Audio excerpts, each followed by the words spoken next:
साथियों, मैं अजीत कुमार आपके YouTube channel competition committee SSC अर्थात खो खो एसएससी पर आप सभी का बहुत बहुत स्वागत करता हूं। आशा करता हूं आप सभी लोग काफी अच्छे होंगे। दोस्तों, लास्ट क्लास में हम लोगों ने सब्जेक्ट ऑफ एग्रीमेंट अर्थात सिंटेक्स को पढ़ना शुरू किया था और सिंटेक्स के पार्ट 1 में कई ऐसे इंपॉर्टेंट रूल्स एंड कॉन्सेप्ट को सीखा, समझा, उन पर आधारित कई प्रश्नों को भी, कई क्वेश्चंस को भी हम लोगों ने सॉल्व किया। ठीक है, आज हम लोग सब्जेक्ट ऑफ एग्रीमेंट के सेकेंड पार्ट में उसके आगे भी ढेर सारे रूल्स एंड कॉन्सेप्ट को सीखेंगे। लेकिन क्लास को आगे बढ़ाने के पहले एक छोटे से कोर्स को हम लोग देखते हैं क्या है हमारा आज का कोर्स। तो हमारा आज का कोर्स है success is the sum of small efforts repeated, अर्थात सफलता क्या है, आपके छोटे छोटे दोहराए गए प्रयासों का समावेश है। अर्थात किसी भी व्यक्ति को कोई भी सफलता मिलती है तो उस व्यक्ति के द्वारा छोटे छोटे जो प्रयास किए गए, जिनको बार बार रिपीट किया गया, जैसे आप जो रिवीजन करते हैं, इस प्रकार के सभी छोटे छोटे दोहराए गए, पुनरावृत्त किए गए प्रयासों का समावेश सबका रिजल्ट है, सबका सम है, सबका संकलन है। इसी को हम लोग सफलता कहते हैं। ठीक है, चलिए अब आज के अपने इस वीडियो सेशन को हम लोग आगे बढ़ाते हैं और सबसे पहले एक छोटा सा रूल हम लोग पढ़ना शुरू करते हैं। लेकिन रूल को पढ़ने से पहले आइए हम आपको दिखाएं कि हम लोगों ने पिछले क्लास में क्या क्या पढ़ा था। तो पिछले क्लास में हम लोगों ने ये मेनी और मेनी ए एन के रूल को पढ़ा था। फिर इसके पहले हम लोगों ने इसको पढ़ा था, both, many, few, various, several, all, इस रूल को पढ़ा था। फिर इसके बाद हम लोगों ने इन रूल को पढ़ा था, आइदर और, neither nor, not only but also, ऐसे कुछ रूल्स को हम लोगों ने पढ़ा था। फिर इसके बाद हम लोगों ने इस रूल को सीखा था यहाँ पे कि यदि कोई भी दो सब्जेक्ट ऐसे किसी भी वर्ड से जुड़ा हो तो ऐसे सिचुएशन में वर्ब का सिंगुलर या प्लूरल कैसे हम लोग डिसाइड करते हैं। और फिर इसके बाद यहाँ पे हम लोगों ने आई के बारे में पढ़ा था कि आई का पिकुलियर क्वालिटी क्या है भाई, और इसके बाद कुछ इमेजिनरी सेंटेंसेस में जो हमारा वर्ब होता है वो कैसा होता है, इनके बारे में हम लोगों ने पढ़ा था। ठीक है, चलिए अब आज के इस वीडियो सेशन को हम लोग यहाँ से शुरू करते हैं और आज हम लोग कुछ नया रूल पढ़ना शुरू करते हैं। तो सबसे पहले आपके सामने यहाँ पे एक रूल दिखाई दे रहा है, मोर देन वन। क्या दिखाई दे रहा है? मोर देन वन दिखाई दे रहा है। अब मोर देन वन का मतलब क्या होता है दोस्तों? मोर देन वन का मतलब होता है एक से ज्यादा। क्या होता है? एक से ज्यादा। लेकिन जरा ध्यान दीजिएगा इसमें किस तरीके से क्वेश्चन पूछे जाते हैं और इनका कॉन्सेप्ट क्या क्या होता है, जिससे आपके एसएससी में बार बार क्वेश्चन देखने को मिलते हैं। जरा ध्यान दीजिएगा, यहाँ पे आपको क्या दिखाई दे रहा है? मोर देन के बाद आपको क्या दिखाई दे रहा है? तो आप कहेंगे सर मोर देन के बाद यहाँ पे वन लिखा हुआ दिखाई दे रहा है। अब ये ध्यान से देखिएगा, मोर देन के बाद यदि यहाँ पे वन वर्ड लिखा हुआ दिखाई पड़े तो वन को हम लोग क्या मानते हैं दोस्तों?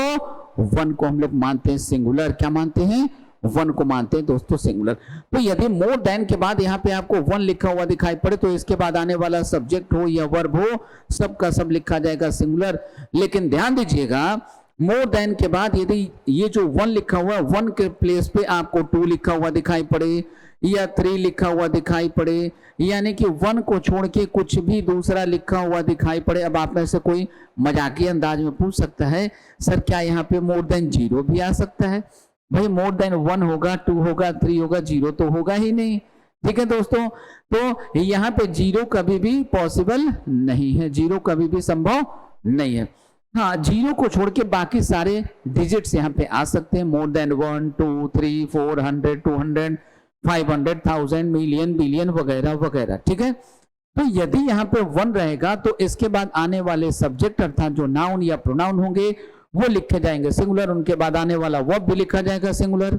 ठीक है, लेकिन ध्यान दीजिएगा, यदि मोर देन के बाद वन के स्थान पे टू लिख दिया जाए, थ्री लिख दिया जाए, 4 लिखा हो, 5 लिखा हो, 7 लिखा हो, 8, 9, 10 लिखा हो, 11, 12, 150, ठीक है, मिलियन, बिलियन, ऐसा कुछ भी लिखा हो तो यहाँ पे इनके बाद 2, 3, 4, 5 एंड सो ऑन, इस प्रकार से यहाँ पे जो डिजिट यूज किए जाएंगे, इनके बाद अब यहाँ जो भी सब्जेक्ट लिखा जाएगा, अब यहाँ पे जो भी सब्जेक्ट लिखा जाएगा, ये जो हमारा सब्जेक्ट रहेगा ये प्लूरल रहेगा, और तब इनके बाद यहाँ जो वर्ब यूज किया जाएगा ये वर्ब भी हमेशा और हमेशा कैसा रहेगा? ये भी प्लूरल लिखा जाएगा। इसको ठीक से समझिएगा दोस्तों, फिर से समझा रहे हैं, रिपीट कर रहे हैं। मोर देन के बाद यदि वन लिखा हुआ हो, मोर देन के बाद क्या लिखा हो? वन लिखा हो, तो वन के बाद आने वाला सब्जेक्ट और वर्ब सबका सब लिखा जाएगा सिंगुलर। ठीक है, लेकिन मोर देन के बाद वन के बदले टू लिख दिया जाए, थ्री लिख दिया जाए, 4 लिखा हो, 5 लिखा हो, 100 लिखा हो, 50 लिखा हो, ठीक है, इस तरीके से मोर देन के बाद यदि यहाँ पे एक से ज्यादा सिंगल एंटिटी से ज्यादा सिंगल नंबर से ज्यादा बताने वाले कोई भी वर्ड या डिजिट यहाँ पे आपको लिखे हुए दिखाई पड़े तो इनके बाद आने वाले ये जो सब्जेक्ट होंगे और ये जो वर्ब होंगे सभी के सभी रहेंगे प्लूरल। बात समझ में आई? फिर से once again, more than one लिखा हो तो उसके बाद आने वाला सब्जेक्ट और वर्ब सब कैसा रहेगा? सिंगुलर रहेगा। किंतु मोर देन के बाद वन नहीं लिखा हो बल्कि टू लिखा हो, मतलब more than two, more than three, more than four, more than five, more than 100, more than 50, इस तरीके से लिखा हुआ हो तो इनके बाद आने वाला जो सब्जेक्ट होगा और जो वर्ब होगा ये सब के सब कैसे रहेंगे? ये सब के सब लिखे जाएंगे प्लूरल। ठीक है, आशा करते हैं ये बातें थ्योरी में आपको थोड़ी बहुत समझ में आई होगी।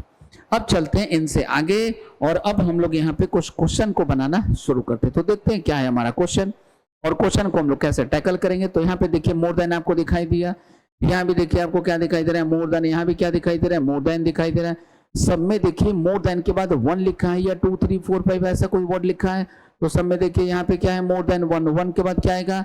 सब कुछ सिंगुलर। तो ये देखिए सक्सेसफुल कैंडिडेट, यहाँ पे कैंडिडेट्स नहीं आ सकता। कैंडिडेट में यदि आप यहाँ पे एस लगा देंगे तो गलत हो जाएगा।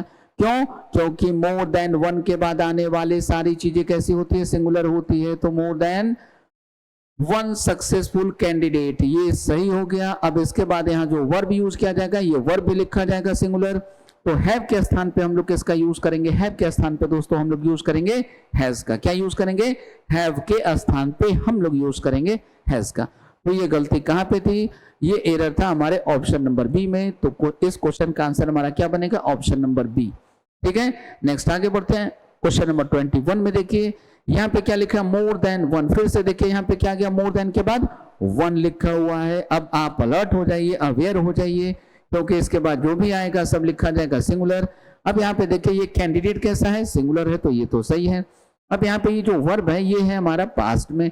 अब चूंकि ये पास्ट में चला गया, वर्ब का सेकंड फॉर्म है, तो आप याद कीजिए हमने जब आपको टेंस पढ़ाना शुरू किया था तो सबसे पहले हमने आपको वर्ब के बारे में बताया था। तब हमने आपको एक्सप्लेन करते हुए ये बताया था कि वर्ब सिंगुलर या प्लूरल कहाँ होता है? सिर्फ और सिर्फ प्रेजेंट में, यानी वर्ब का फर्स्ट फॉर्म या वर्ब का फिफ्थ फॉर्म हो तो वहीं पे हम लोग डिसाइड कर सकते हैं कि वर्ब सिंगुलर होगा या प्लूरल होगा।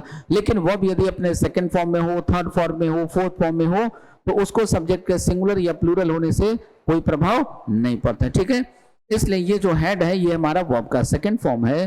तो चूंकि ये सेकंड फॉर्म नहीं है ये यहाँ पे काम कर रहा है हेल्पिंग वर्ब का। ठीक है, अब ये पास्ट में है तो इस कारण से इस पे सब्जेक्ट का कोई प्रभाव नहीं पड़ेगा। तो यहाँ पे देखिए मोर देन वन रहने के बावजूद यहाँ पे मोर देन वन लिखा हुआ है, मोर देन वन लिखा हुआ है, इसके बावजूद यहाँ पे हम लोग क्या यूज करेंगे? हेड में कोई एरर नहीं निकाल सकते। क्यों नहीं निकाल सकते? ये वर्ब का सेकंड फॉर्म। अब देखिए आप में से कुछ बच्चों को फिर कंफ्यूजन होगा, सर यहाँ पे दो वर्ब लिखा हुआ है, एक है आपका हेड और दूसरा लिखा हुआ है अराइव्ड। दूसरा वर्ब क्या है? दूसरा वर्ब लिखा हुआ है आपका अराइव। तो हमने आपको बता रखा है पहले से, क्या बताया दोस्तों कि यदि सेंटेंस में दो वर्ब हो तो पहला वर्ब काम करता है हेल्पिंग वर्ब का, दूसरा वर्ब काम करता है मेन वर्ब का। ऐसा है, हमने आपको पहले से बता रखा है। इसीलिए आप सबों को सजेस्ट किया जाता है, बार बार कहा जाता है कि आप लोग वीडियो को सीक्वेंस में देखते हुए आगे बढ़ें, ताकि यदि कहीं आपका कोई भी कॉन्सेप्ट छूट गया हो तो सारी चीजें अप टू डेट हो जाए आपके लिए। ठीक है, अदरवाइज क्या होगा कि वो जो कॉन्सेप्ट जो आपका छूट चुका है उससे रिलेटेड आगे फिर कहीं कोई कॉन्सेप्ट यूज होगा तो वहां पे आपको फिर से दिक्कतें होती हैं, या कोई क्वेश्चन मिले तो वहां पर भी आपको दिक्कतें जाती। ठीक है, चलिए आगे बढ़ते हैं। तो चूंकि ये चला गया पास्ट में, अब ये हेड क्या था? वर्ब का सेकंड फॉर्म। ठीक है, हेड का सेकंड फॉर्म है, ये हेल्पिंग वर्ब है, इसलिए इसमें हम कुछ नहीं कर सकते। तो इस सेंटेंस में फिलहाल कोई एरर नहीं है, इसलिए इस क्वेश्चन का आंसर बनेगा हमारा ऑप्शन नंबर डी। क्या बनेगा? ऑप्शन नंबर डी बनेगा। नेक्स्ट क्वेश्चन नंबर 22 में चलते हैं। मोर देन वन टीचर। फिर से देखिए मोर देन के बाद यहाँ पे क्या लिखा है? तो मोर देन के बाद यहाँ पे फिर से लिखा है दोस्तों वन। क्या लिखा है? वन लिखा हुआ है। तो जैसे ही मोर देन के बाद आ जाता है वन, हम लोग क्या करते हैं? सभी को बनाते हैं सिंगुलर। तो टीचर जो है ये ऑलरेडी सिंगुलर है। अब इस वर्ब का क्या करेंगे? इसको भी सिंगुलर बनाएंगे। तो आर की जगह क्या लिखेंगे? इज लिखेंगे। हम लोग आर के स्थान पे क्या लिखेंगे? इज लिखेंगे। तो इस क्वेश्चन का आंसर हमारा क्या बनेगा? ऑप्शन नंबर सी बनेगा। क्या बनेगा? ऑप्शन नंबर सी बनेगा। नेक्स्ट, अब यहाँ पे देखिए अगला एक और रूल हम लोगों को पढ़ना है। अब अगला रूल क्या है? आइए इसको हम लोग सीखते हैं। देखिए यहाँ पे एक रूल है कि यदि किसी भी सेंटेंस में एनी या वन, इन दोनों में से किसी का यूज किया जाए। किसका यूज? एनी या वन, इन दोनों में से किसी का यूज किया गया हो और फिर इसके बाद यहाँ पे ऑफ आ जाए। क्या आ जाए? इसके बाद यहाँ पे ऑफ का प्रयोग किया गया हो तो फिर इनके बाद यहाँ जो भी नाउन या प्रोनाउन यूज किया जाएगा, यहाँ पे जो भी नाउन या प्रोनाउन लिखा जाएगा, ये नाउन या प्रोनाउन हमेशा और हमेशा रहेगा प्लूरल। कैसा रहेगा? हमेशा और हमेशा ये लिखा जाएगा प्लूरल। किंतु इनके बाद यहाँ जो वर्ब यूज किया जाता है, ये वर्ब लिखा जाता है सिंगुलर। कैसा लिखा जाएगा? तो ये वर्ब लिखा जाएगा सिंगुलर। ठीक है। अब आइए इन रूल्स पे बेस्ड, इसी क्वेश्चन पे बेस्ड आपको पहले भी एक सेंटेंस मिले थे, हम यहीं पे चाहेंगे आपको दिखा दिया जाए। देखिए यहाँ पे हम लोगों को एक सेंटेंस देखने को मिल रहा है। ये जो क्वेश्चन नंबर 20 है, इसमें देखिए इस कॉन्सेप्ट का यूज किया गया है। यहीं से देखिए ये वन आपको दिखाई दे रहा है। क्या दिखाई दे रहा है आपको? यहाँ पे ये आपको वन दिखाई दिया। वन के बाद देखिए क्या लगा हुआ है? ऑफ लगा हुआ है। तो एनी या वन, इन दोनों में से कोई भी हो और इन दोनों में से कोई भी प्रेजेंट हो, इसके साथ ऑफ लगा हुआ हो, तो ये देखिए ऑफ लगा हुआ है। ठीक है। अब इसके बाद ढूंढिए नाउन। तो ये देखिए मैगजीन नाउन है। जो भी नाउन आएगा या प्रोनाउन आएगा उसको कैसा रखेंगे? प्लूरल रखेंगे। तो ये देखिए मैगजीन में लगा हुआ है, अर्थात ये प्लूरल है। ठीक है। अब आगे हमारा जो वर्ब है वो सिंगुलर प्लूरल फॉर्म में नहीं है। यदि ये सिंगुलर या प्लूरल फॉर्म में होता तो वहां पे हम वर्ब में गलती निकालते और वहां पे वर्ब को हम सिंगुलर रखते। ठीक है। क्योंकि वहां पे वर्ब हमेशा कैसा आता है? सिंगुलर आता है। राइट। चलिए, तो अब इसके आगे कुछ और क्वेश्चन को हम लोग यहां से सॉल्व करना शुरू करते। देखिए अगला ये जो रूल है क्या है, यहाँ पे देखिए वन ऑफ आपको दिखाई दिया। वन ऑफ के बाद आप ढूंढिए आगे नाउन या प्रोनाउन। तो ये देखिए बॉय क्या है? नाउन है दोस्तों। तो वन ऑफ के बाद जो भी नाउन या प्रोनाउन आता है ये कैसा लिखा जाता है? ये लिखा जाता है प्लूरल। तो ये देखिए बॉय में क्या लगा हुआ है? एस लगा हुआ है, अर्थात ये है प्लूरल। तो ये वाला पार्ट तो हमारा करेक्ट हो गया। राइट। आगे बढ़ते हैं। इन आर क्लास हैव, ये देखिए हैव है। तो हैव के स्थान पे क्या लिखेंगे हम लोग? क्योंकि यहाँ पे वर्ब होना चाहिए सिंगुलर, इसलिए हैव के स्थान पे क्या यूज करेंगे? हम लोग यूज करेंगे हैज का। किसका? हम लोग यूज करेंगे हैज का। ठीक। चलिए आगे बढ़ते हैं। वन ऑफ फिर से हमें दिखाई दे रहा है। वन ऑफ के बाद ध्यान दीजिए, one of my finest, sorry one of my foremost belief is. अब ये देखिए, तो यहाँ पे वन ऑफ के बाद सबसे पहले ये बिलीफ तो होगा नहीं। क्या नहीं होगा? बिलीफ नहीं होगा, क्योंकि बिलीफ कैसा है? सिंगुलर है। इसको प्लूरल बनाना होगा, तो इस वाले पार्ट में एरर आ गया। अब वर्ब कैसा होना चाहिए था? वर्ब होना चाहिए था सिंगुलर। तो वर्ब कैसा है? वर्ब तो हमारा सही है, नाउन ही गलत है। तो बिलीव को कैसा बनाना होगा? इसको सिंगुलर से प्लूरल बनाना होगा। ठीक है। अर्थात बिलीव की जगह हम लोगों को लिखना होगा बिलीव्स। ठीक है। क्या लिखना होगा? बिलीव्स लिखना होगा। ठीक है। तो इस क्वेश्चन का आंसर क्या बनेगा? इस क्वेश्चन का आंसर हमारा बनेगा ऑप्शन नंबर ए। राइट। आगे बढ़ते हैं। One of the issues had discussed. अब यहाँ पे फिर से देखिए इस क्वेश्चन में क्या दिखाई दे रहा है? One of. तो वन ऑफ के बाद क्या ढूंढना है दोस्तों? आपको ढूंढना है नाउन या प्रोनाउन। तो ये देखिए इश्यूज, तो इश्यू का प्लूरल क्या है? इश्यूज है। ठीक है। अब इसके साथ वर्ब कैसा आना चाहिए? सिंगुलर।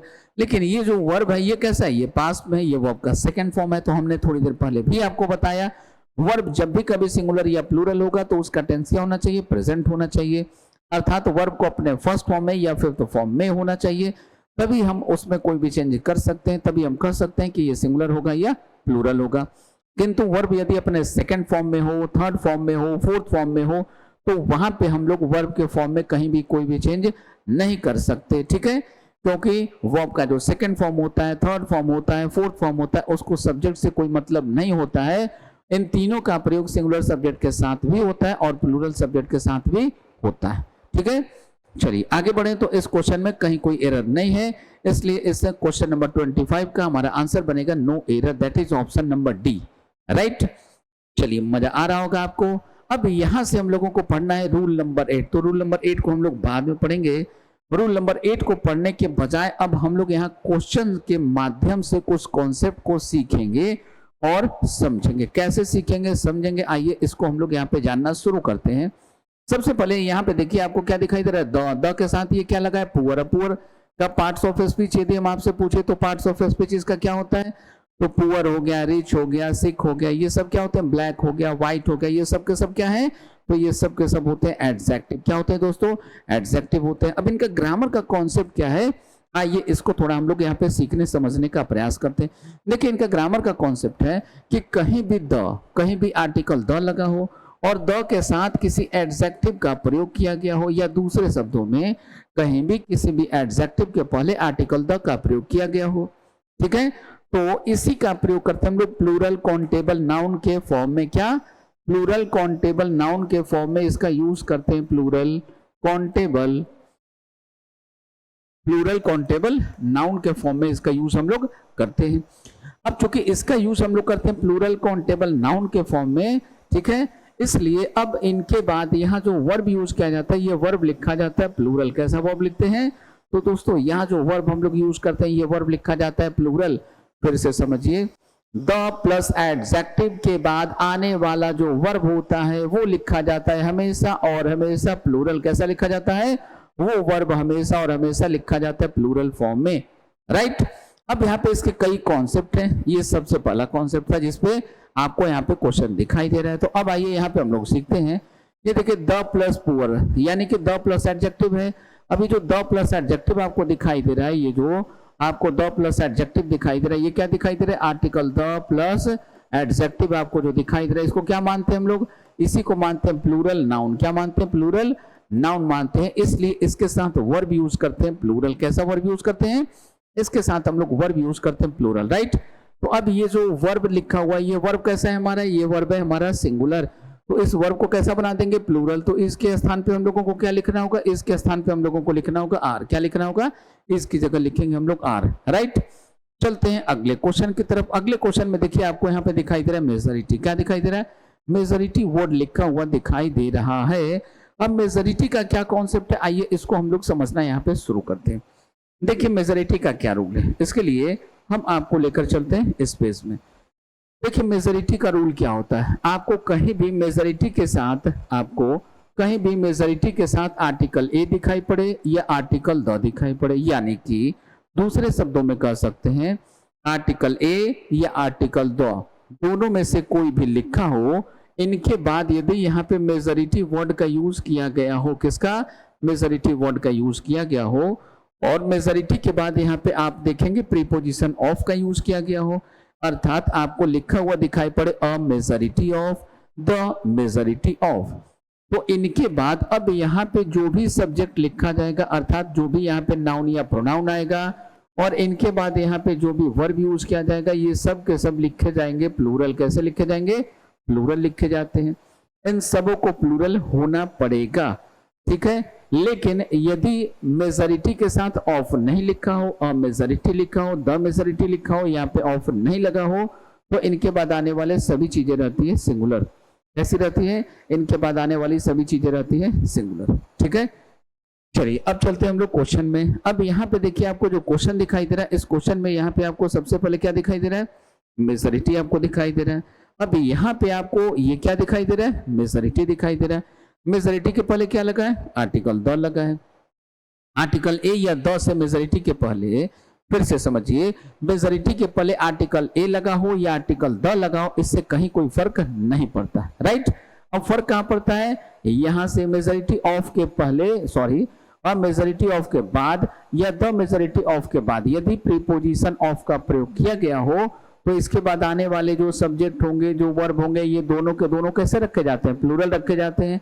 यहाँ पे देखिए ये जो लेबर है, ये क्या हमारा? नाउन है, अर्थात यहाँ जो ये सब्जेक्ट यूज किया गया है, इसको होना चाहिए था प्लूरल, और ये पहले से क्वेश्चन में दिया हुआ है प्लूरल, तो इस वाले पार्ट में तो कोई एरर है नहीं।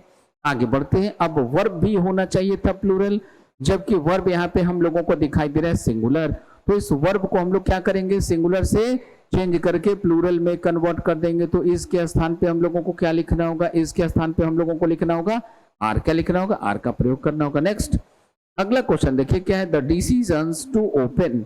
यहाँ पे देखिए ये आपको प्रीपोजिशन दिखाई दे रहा है। इनका कॉन्सेप्ट अब फिर से अलग है।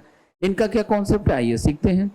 देखिए इनका कॉन्सेप्ट है कि कहीं भी कोई भी प्रीपोजिशन दिखाई पड़े, क्या दिखाई पड़े? कहीं भी कोई भी आपको प्रीपोजिशन दिखाई पड़े, कोई भी प्रीपोजिशन आपको दिखाई पड़े, प्रीपोजिशन के पहले इधर नाउन लगा हो और प्रीपोजिशन के बाद फिर से इधर नाउन लगा हो, ठीक है।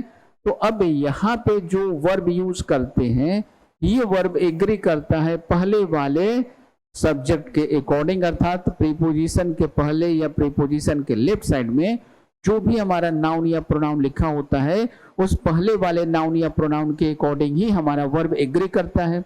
दूसरे वाले नाउन या प्रोनाउन से जो प्रीपोजिशन के बाद लिखा होता है या प्रीपोजिशन के राइट साइड में लिखा होता है, इस वाले सब्जेक्ट से, इस वाले नाउन या प्रोनाउन से इस वर्ब को कहीं कोई मतलब नहीं होता है। ठीक है, बात समझ में आ गई।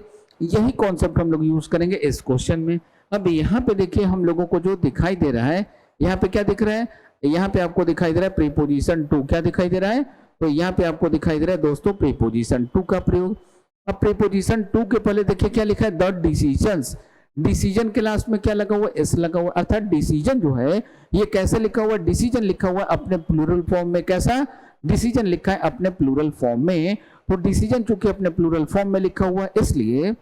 और देखिए यहाँ पे टू ओपन ऑफिसेस, ये ऑफिस भी क्या है, नाउन है, तो बाद वाले से हमें कोई मतलब होता नहीं है।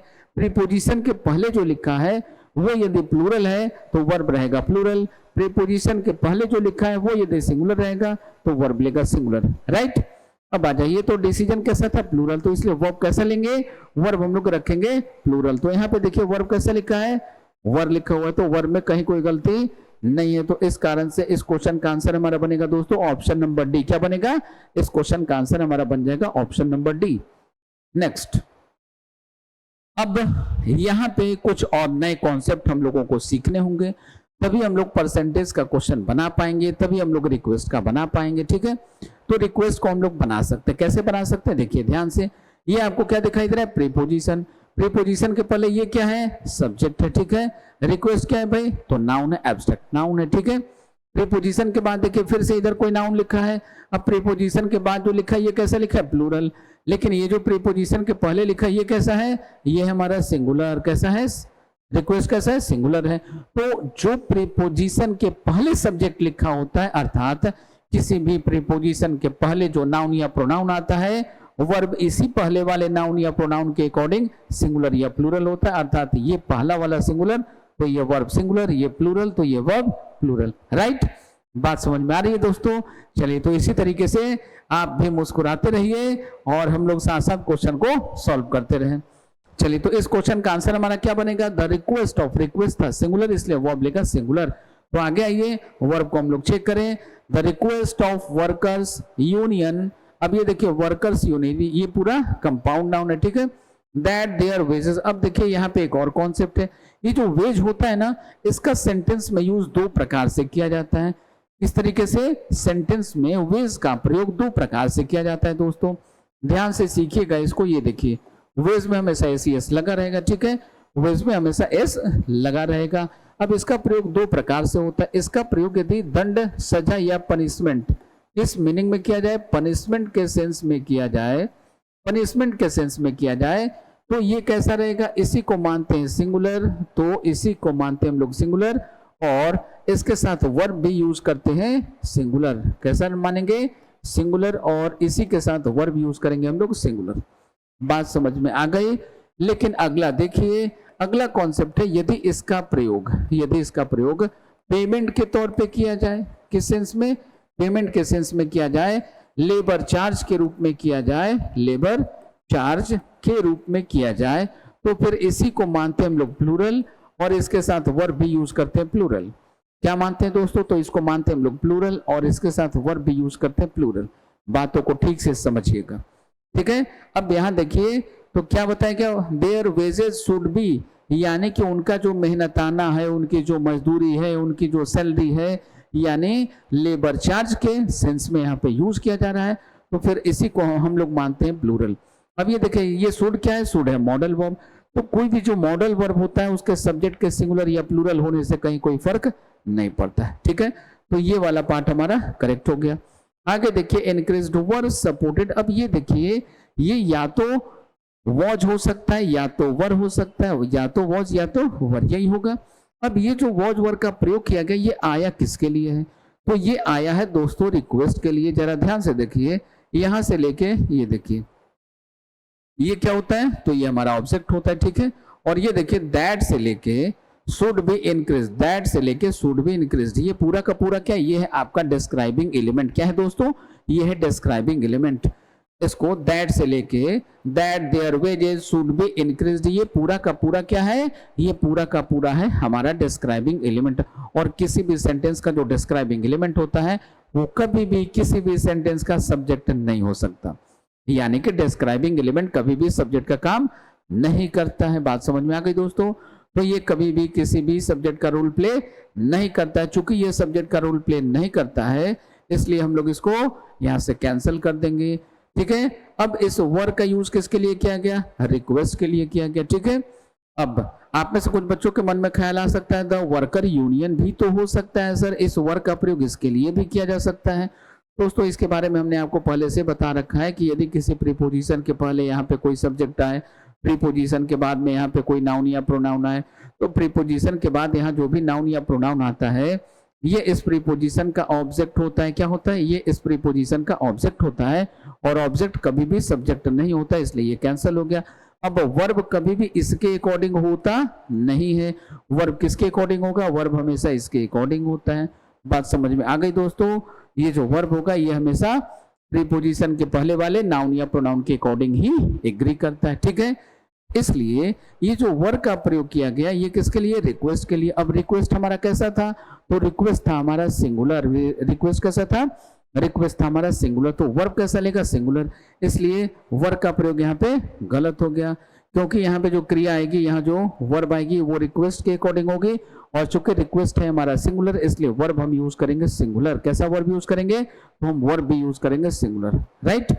तो अब इस क्वेश्चन का आंसर हमारा क्या बनेगा, इस क्वेश्चन का आंसर बनेगा ऑप्शन नंबर सी। क्या बनेगा, तो इस क्वेश्चन का आंसर बना हमारा ऑप्शन नंबर सी। ठीक है दोस्तों, बातें समझ में आ गई। अब यहाँ से हम लोग फिर से आगे चलेंगे, कुछ नई चीजों को सीखने का प्रयास करेंगे। अब देखिए यहाँ से हम लोगों को क्या पढ़ना है, यहाँ पे फिर से हम लोगों के सामने कुछ क्वेश्चन है, ओनली 3 मिनट्स। अब यहाँ पे भारी कंफ्यूजन है भाई।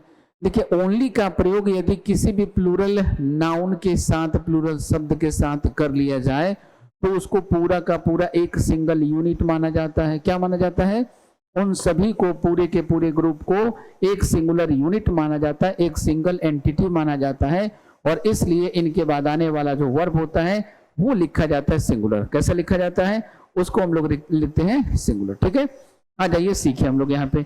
ये देखिए 3 मिनट्स, तो ये 3 मिनट्स कैसा है, ये तो अपने आप में प्लूरल है भाई, क्योंकि मिनट में क्या लगा हुआ है, तो आप देख पा रहे हैं मिनट में क्या लगा है, मिनट में लगा हुआ एस। ठीक है, तो ये पूरा का पूरा क्या हो गया, प्लूरल हो गया। अब देखिए इसके पहले क्या लग गया, ओनली लग गया। अब जैसे ये ओनली आ गया, इस पूरे यूनिट को क्या बना दिया, एक सिंगल यूनिट बना दिया। अब ये पूरा का पूरा प्लूरल रहते हुए एक सिंगल यूनिट बन गया। क्योंकि ये सिंगल यूनिट बन गया इसलिए अब इसके साथ वर्ब कैसा आएगा, तो अब इसके साथ वर्ब आएगा दोस्तों प्लूरल। कैसा वर्ब आएगा, अब इसी के साथ हम लोग यूज करेंगे प्लूरल वर्ब का।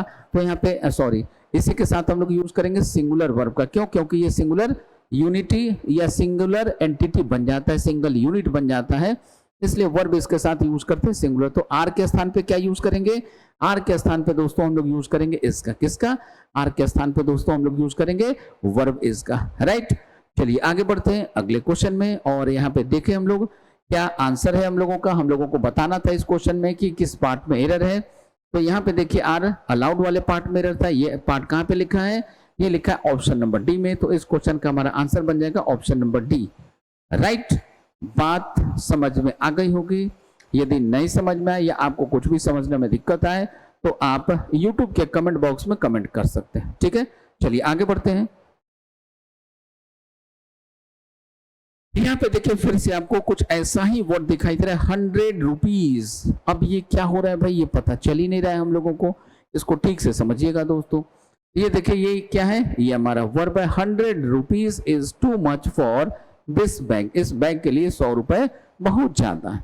अक्सर हम लोग कहीं भी कोई भी खरीदारी करते हैं, विशेष रूप से कम सब्जी मंडी में जाते हैं, सब्जी खरीदने जाते हैं, तो सब्जी खरीदते समय, फल खरीदते समय अक्सर हम लोग बार्गेनिंग करते हुए पाए जाते हैं।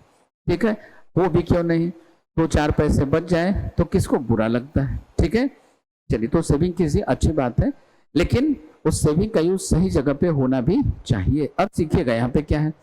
अब इनका ग्रामर का अपना एक कॉन्सेप्ट है। क्या कॉन्सेप्ट है, किसी भी नंबर या डिजिट, ध्यान से देखिएगा, किसी भी नंबर या डिजिट, किसी भी नंबर या डिजिट, ये चाहे सिंगुलर हो या प्लूरल हो, किसी भी नंबर या डिजिट का प्रयोग, किसी भी नंबर या डिजिट का प्रयोग किसी भी सेंटेंस में सब्जेक्ट के रूप में किया जाए। किसके रूप में?